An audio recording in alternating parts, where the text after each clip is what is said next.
Hi, it's Tom Garrity with Compass Point, where we specialize in family businesses, and welcome to Conversations at Family Biz Matters.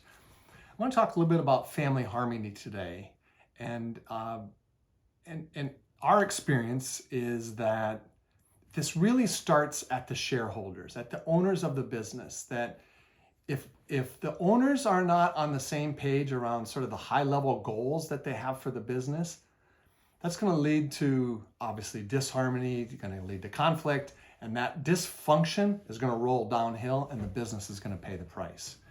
So I think there's a good mental map that owners can use to help guide them in setting these goals.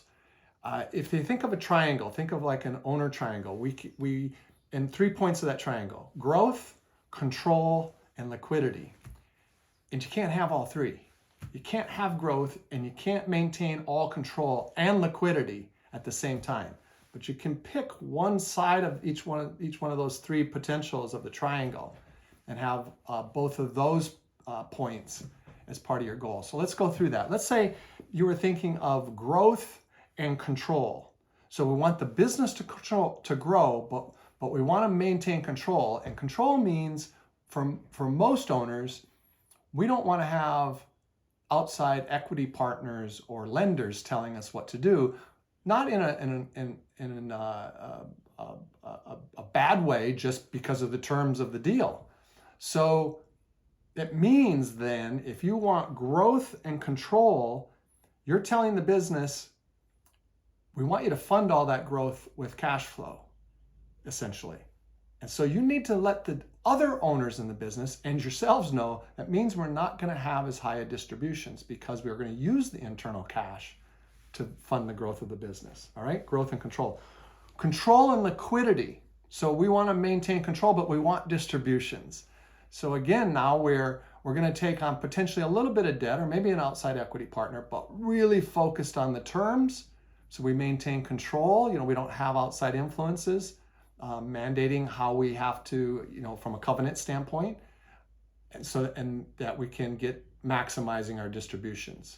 And then finally, liquidity and growth. We want to grow this business and we want distributions.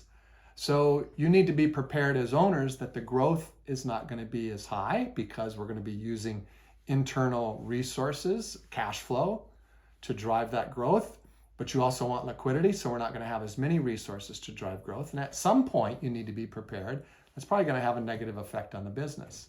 It's a balance between not too much growth and not growing too slow, because if you grow too slow, employees get bored, or they're like, hey, I don't know what's really going on here, or you lose your competitiveness in the marketplace. And suddenly, one day you wake up and find out the golden goose is not laying golden eggs anymore, and we won't have anything to argue about because there's nothing left. We worked with a family business that had 4 G2 majority owners, and then it had a number of other small minority owners. And of the 4 G2s, one of them was completely focused on only one point of this triangle, and that was liquidity.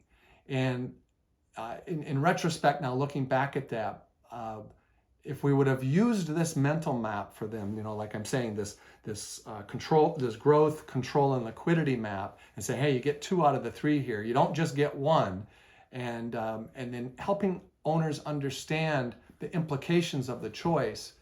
I think we would have had a lot more success. Ultimately, that shareholder chose to depart from the company, and everything changed. We got a lot more less dysfunction in the ownership group, a lot more function in the ownership group. And again, that all rolled downhill and really gave the board great direction and gave the leadership great direction. Get this right. Spend time as owners around what are our goals as it relates to growth and control and liquidity. And then articulate that to the board. If you have a board, hopefully you have a board. We've talked about that before. We'll talk about it more in the future, who then ultimately gets it down to the executive team to execute and run the business accordingly. Really, really important, along with some other goal setting, but get clear on that. That's going to save a lot of angst, create good family harmony, because if you don't have that going, I'm telling you, you're going to have problems all throughout the organization and the family.